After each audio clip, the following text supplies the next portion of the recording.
My wife cheated on me with her boss, then secretly transferred $250, $0 from our joint account to her sister's wedding fund.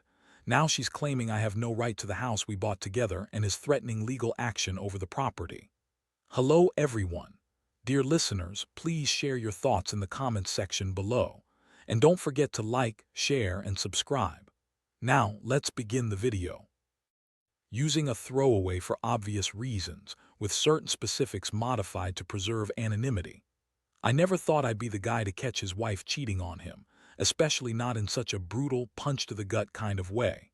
But here I am, sitting in our living room, staring at the evidence I stumbled across by accident, something that turned my whole world upside down. It started with little things, small signs that something was off. Sarah, my wife, had been acting weird for weeks, secretive texts, sneaking around her phone, canceling plans last minute. At first, I brushed it off. Maybe she was stressed at work, maybe she was just tired. But then I noticed her deleting messages, hiding her phone when I walked into the room, and suddenly the little things added up to a big, ugly truth. It all hit me when I decided to check our joint bank account. I've been noticing some odd transactions, small amounts here and there, nothing alarming at first. But then I saw it, a transfer of $250, $0 to an account I didn't recognize. My stomach dropped. I immediately pulled up the bank statement, double-checked, and sure enough, there it was, money gone, transferred from our account to some account in her sister's name. I couldn't believe it. I'd always trusted her with our finances, and now I find out she's secretly siphoned off $250,000. What's worse, I had no idea she was planning this, or that she'd do something so reckless and illegal. That's when I started to piece things together. I remembered the calls she'd been taking late at night, the way she'd suddenly become obsessed with her sister's wedding fund, like it was her only concern in the world. I found receipts for jewelry purchases, expensive dinners, and hotel stays, all with her boss, Mark. Yeah, her boss. That's another thing, she'd been working late, always claiming she was brainstorming or working on a project. But I knew better. I found explicit texts on her phone, messages that confirmed what I'd suspected. Sarah was cheating on me with Mark, her boss, and they'd been doing it for months. The betrayal cut deep. I thought we had a good life. We bought that house together, a nice place in the suburbs, and I'd always believed she was loyal. But now I saw her true colors, bitchy, manipulative, willing to lie and cheat her way through everything. I was furious, hurt, and confused all at once. How could she do this? How could she lie to my face, steal from us, and then turn around and pretend she was innocent? It was like I was living in a nightmare I couldn't wake up from. I confronted her that night, of course. I showed her the bank statements, the texts, the receipts. Her reaction. She flipped out, started crying, claiming I was paranoid, that I was imagining things. She said the money was a gift from her boss, that it was nothing to do with her cheating. She insisted she loved me, that she'd never do anything to hurt me, and that I was just overreacting. But her tone was defensive. Her eyes darted around, and her words didn't match her actions. She kept lying, spinning stories, trying to gaslight me into believing I was the crazy one. I knew better. I knew she was lying, and I knew she'd been sneaking around behind my back for months. That night I felt like I'd been punched in the gut. I'd never felt so betrayed in my life. I was angry, yes, but mostly I felt a deep, aching sadness. All those years, all the plans we made, gone. It was like she'd been living a double life, and I was just the fool who didn't see it coming. I didn't sleep that night, replaying everything in my head. The money transfer, the texts, her secret meetings with Mark, all of it. I kept asking myself how I missed the signs, how I didn't see it sooner. The worst part, she was still acting like she was innocent, like I was the one with the problem. That's what made it worse. The denial, the lies, the way she kept pretending everything was fine while she was out there screwing her boss and stealing our savings. I knew I had to do something. I couldn't just sit there and take it. But I also didn't want to make any rash decisions. I needed time to think, to plan my next move. Right now, I was just trying to breathe, trying to process what I'd learned. But one thing was clear. This wasn't just a fling, a mistake. This was a full-blown betrayal that was going to change everything. and I had to figure out what my next step was before she managed to do even more damage. The next few days were a blur of anger, confusion, and a strange sense of numbness. I couldn't believe how deep her lies went or how effortlessly she'd convinced herself she was innocent. Every time I looked at her, I saw the woman I had married, cold, manipulative, and capable of betraying me in ways I never imagined. She kept insisting she loved me, that everything was a mistake, that Mark was just a work friend. But the evidence told a different story. I knew she was lying. I felt it in my gut. I started digging into her phone more, going through every message, every call log, every email. I needed to confirm what I already knew, that she'd been cheating on me with Mark for months, and I found plenty. Explicit texts, late-night calls, plans to meet up after work. The worst part, she told me she was working late, that she was busy with projects at the office. Meanwhile, she was out screwing her boss, spending our savings, and secretly transferring money to her sister's wedding fund. I couldn't believe I'd been so blind. One morning, I found an email from her boss, Mark, addressed to her. It was about a weekend getaway, an all-expenses-paid trip to some fancy resort. It was clear they'd been planning to sneak off together for a while. I felt sick reading it. That's when I decided I had to confront her again, but this time with everything laid out. I wanted answers. I wanted her to admit it all. When I confronted her, she played the victim. "You're overreacting," she snapped, her voice dripping with annoyance. "It's none of your business. I deserve some happiness too." She claimed the money was a gift from Mark, that she was trying to do the right thing, and that I was just jealous or paranoid. She said I was controlling, that I didn't trust her. Honestly, I wanted to punch her. I told her I knew about the transfer, about her affair, about everything. Her face twisted into a sneer and she started crying, big crocodile tears, the kind she's perfected over the years. She said I was ruining everything, that I was being unreasonable, that she was still the same person she always was. But I saw through her lies. She was a master manipulator and I was just a fool for trusting her. That night I was a mess. I couldn't sleep, couldn't eat. I kept replaying her words, her lies, the betrayal. I felt a mixture of anger and heartbreak. I'd loved her, married her, built a life with her. And now I was discovering she'd been planning her escape, or maybe just her own version of happiness, behind my back. The betrayal was so raw, so deep, it felt like my chest was being squeezed. I wondered how I could have missed all the signs, how long she'd been lying to my face. I kept asking myself if I'd done something wrong, if I was too controlling, too jealous, or if she just never loved me in the first place. I knew I had to do something. I couldn't let her keep pulling the strings. But I was also scared, scared of what she might do next, scared of losing everything we built, scared of being alone in this mess. I decided to start gathering evidence just in case I needed it later. I downloaded all the bank statements, saved the texts, took screenshots of her emails. I wanted to be prepared for whatever came next. I also decided I'd talk to a lawyer. I wasn't going to let her walk all over me, especially not after what I'd uncovered. But even as I prepared my plan, I felt the weight of betrayal pressing down on me. It was like a heavy cloud that followed me everywhere.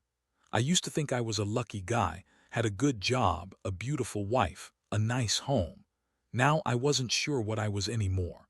I felt like I'd been played for a fool. How could she lie so effortlessly? How could she steal from us, cheat on me with her boss, and then act like I was the one causing the problem? It was a lot to process, and I knew the worst was still ahead. I had to decide whether I was going to fight for this marriage or cut my losses. Either way, I knew I'd never trust her again. That betrayal had broken something inside me that I didn't think could be fixed. After days of obsessing over every detail, I finally reached a point where I knew I had to act. I couldn't just sit around waiting for her to make her next move, especially knowing how far she was willing to go. I had the evidence now, bank transfers, explicit texts, emails, and I decided I'd use it to confront her again, but this time with a plan. I wanted to get ahead of whatever she might do next, and I needed to protect myself legally and financially. That morning, I made an appointment with a lawyer. I explained everything, her affair, the transfer of the $250, $0, her manipulative lies, and her threats to claim I had no right to the house we bought together. The lawyer listened carefully, then told me what my options were. Apparently, she was trying to claim that I had no rights to the house because she'd made some false documents claiming ownership or that she was the sole owner. I had no idea she was even thinking about that. It made me furious. She was willing to lie, cheat, steal, and now try to take what's legally ours. In the meantime, I decided I needed to confront her again, but this time with a different approach. I told her I knew everything and that I wasn't going to let her manipulate me anymore. I told her I had evidence of her affair, the money transfer, and her plans to claim the house. Her face went pale, then she started yelling, claiming I was stalking her, that I was paranoid, that she deserved happiness and I was just jealous. She threw a tantrum, claiming I was ruining her life, that she'd done nothing wrong and that I was overreacting. I listened, calm but firm, and told her I was done playing her games.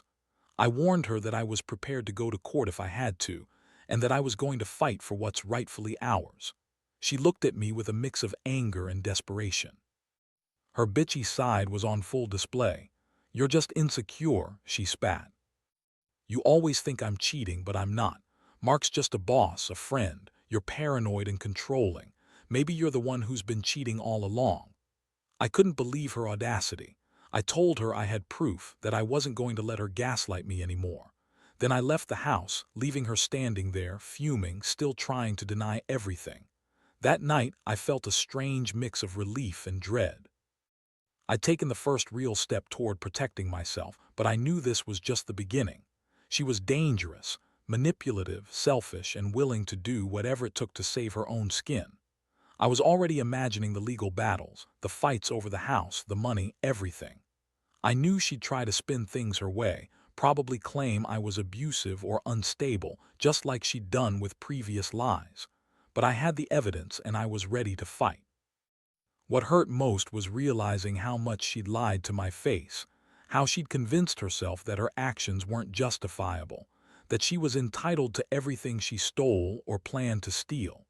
She acted like she was the victim, but I saw her for what she really was, a selfish, manipulative woman who was willing to destroy everything we had for her own selfish reasons. And yet, part of me still loved her, or at least, loved the woman I thought she was. That's what made this so complicated. Deep down, I knew I had to protect myself, but letting go of the hope that we could somehow fix this was the hardest part. Now I was sitting in front of my computer, poring over every piece of evidence I had, trying to figure out the next move. I knew I had to stay calm, keep my head clear, and prepare for whatever legal fight was coming. I also knew I needed to start thinking about my own future, what I wanted, what I deserved, and how to rebuild after this betrayal. I'd never been through anything like this before, and honestly, I didn't know how to feel.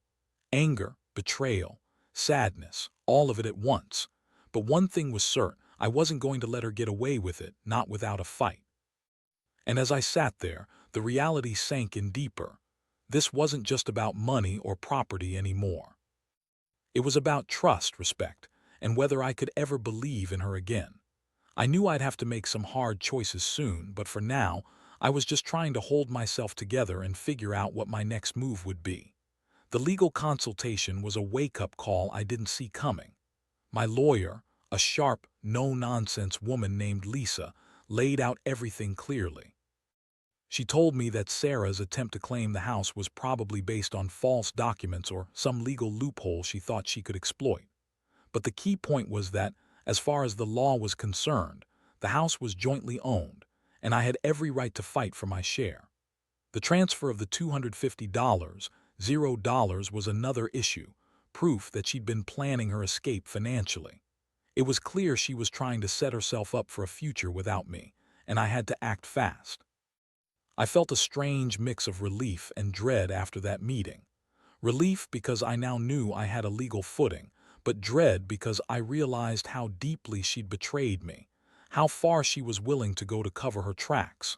I also learned she was trying to spin her lies, claiming that the money was a gift from her boss, Mark, and that I was paranoid for suspecting anything. I knew better. I had the evidence. I had her texts, her emails, the bank statements. She was caught in a web of lies, and I was determined to pull her out of it. That night, I decided I had to confront her again, but this time I was more strategic. I sat her down, calmly but firmly, and told her I knew everything: the affair, the money transfer, her plans to claim the house. I told her I was going to fight her in court if I had to, and that I wasn't going to let her manipulate me anymore. She looked at me with that bitchy glare, trying to act innocent, trying to deny everything again. "You're just jealous," she snapped. "You don't trust me. I've done nothing wrong. Mark's just a friend and the money was a gift." I didn't buy it. I told her I had the proof and that her lies wouldn't hold up in court. Her face twisted in anger. "You're trying to control me." She spat. "You think I'm some kind of scheming bitch, but I'm not. I love my family and I'm doing what I have to do. You're just insecure." I couldn't believe how she was spinning everything. She was trying to make me look like the bad guy, like I was the one overreacting. But I knew better. I knew she was the one who'd been sneaking around, stealing and lying. I told her I was done listening to her bullshit and that I'd be taking action. She stormed out of the room, screaming that I was ruining everything, that I was paranoid, that I was the real problem. But I stood my ground. I knew I'd caught her in a lie and I wasn't going to let her manipulate me anymore. I felt a strange sense of clarity. This was the beginning of the end, and I had to prepare for a fight. I was ready to protect what was mine, to hold onto the house, the money, and whatever else she was trying to steal. In that moment, I realized how much I'd been blind. For years, I'd trusted her blindly, believing her stories, her excuses. But now, I saw her for what she really was: selfish, manipulative, and willing to do anything to get her way. And I was done being the fool. I knew this wasn't just about money or property anymore. It was about my dignity, my sanity, and my future. As I packed a bag to stay somewhere else for a while, I couldn't help but feel a strange mix of anger and sadness. All those years I thought I knew her. I thought she was the woman I married, the woman I loved. But now I knew the truth. She'd been planning her escape, cheating, stealing, and lying from the start. And I was left standing in the wreckage of what we once had, trying to figure out what comes next. The house, the money, the trust, all of it was at risk, and I had to be ready for whatever she threw at me next. Over the next few days, I threw myself into gathering everything I could: more evidence, legal advice, and plans to protect myself. I contacted a financial advisor to start tracing the money she transferred out of our joint account. Turns out, she'd moved a good chunk of it into offshore accounts and some shell companies, probably trying to hide her tracks. The more I looked, the more I realized how meticulously she'd planned her escape. She wasn't just cheating. She was orchestrating her own version of a getaway, leaving me holding the bag. I also started working with my lawyer on the legal front. We drafted a formal notice, demanding she cease any attempts to claim sole ownership of the house and to return the money she'd illicitly transferred. I knew she was trying to spin this as her right, but under law, our joint assets belonged to both of us. The lawyer warned me she might try to file a legal claim to the house, claiming she'd been the main contributor, which was complete bullshit. We had everything documented: proof of the mortgage payments, the joint account deposits, the receipts for our home improvements. I felt a little more confident, knowing I had the law on my side. Meanwhile, she kept trying to gaslight me, calling me paranoid and controlling. She'd send me texts, insisting she loved her family and was doing everything for their future. She claimed I was just insecure, that Mark was just a boss, and nothing more, that the transfer of money was a mistake. Yeah, right, I could see through her bullshit now. She thought she could just lie her way out of everything, but I wasn't buying it anymore. I kept the evidence close, ready to use it in court if needed. One night she showed up at the house unexpectedly, pretending to be remorseful. She cried, begged me to forgive her, said she was sorry for everything, and claimed she'd been confused. Her bitchy attitude was gone, replaced with fake tears and pleading. I looked her in the eyes and told her that I wasn't going to be played anymore, that she'd burned her last bridge. I told her I was done with her games and that I was going to fight for what's rightfully mine: our house, our savings, our future. She tried to manipulate me with guilt trips, but I held firm. I told her if she ever stepped foot in that house again without my permission, I'd call the police. That night, I sat alone in my new place, feeling exhausted but finally in control. I'd spent so much time feeling helpless, betrayed, and angry, but now I was taking back my power. I knew she'd escalate things, probably try to manipulate the courts, maybe even threat to sue me for custody of the house or to try to take the money she stole. But I had the evidence, and I was prepared to fight her every step of the way. I realized I'd been naive to believe she was the woman I married, but now I saw her for what she truly was: a liar, a cheat, a thief, and a manipulator. Most of all, I learned that trusting blindly only makes you vulnerable. I'd given her my love, my trust, my hard-earned money, and she'd used all of it to betray me. But I wasn't going to let her get away with it. I was going to stand my ground, protect what's mine, and rebuild from the wreckage she left behind. The house might be in dispute, the money might be gone in her eyes, but I still had my dignity, and I was finally ready to fight for it. Whatever came next, I knew one thing for sure: I was done being the victim.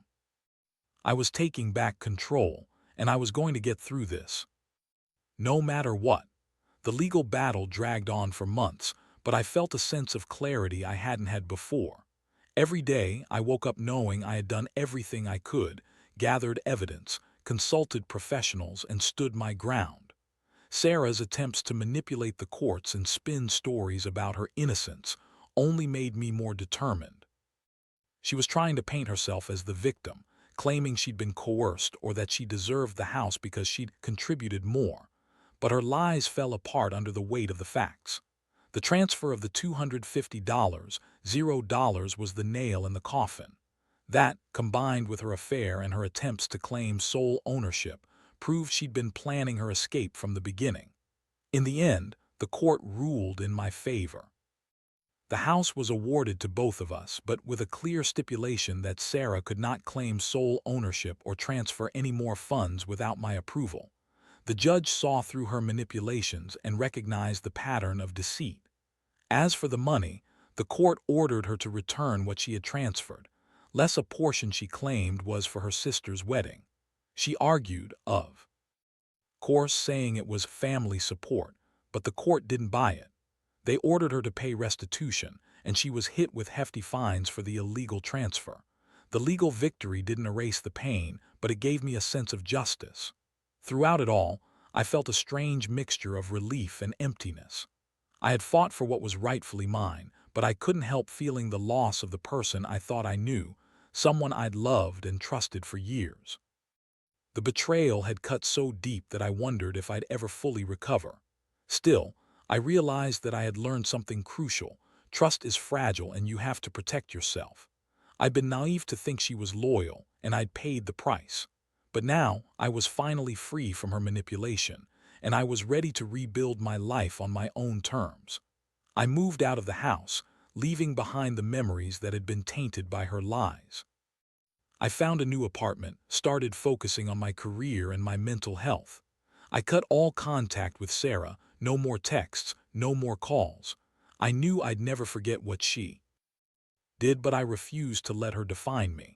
I realized that sometimes you have to lose everything to find yourself again. I still had my dignity, my integrity, and a chance to start fresh.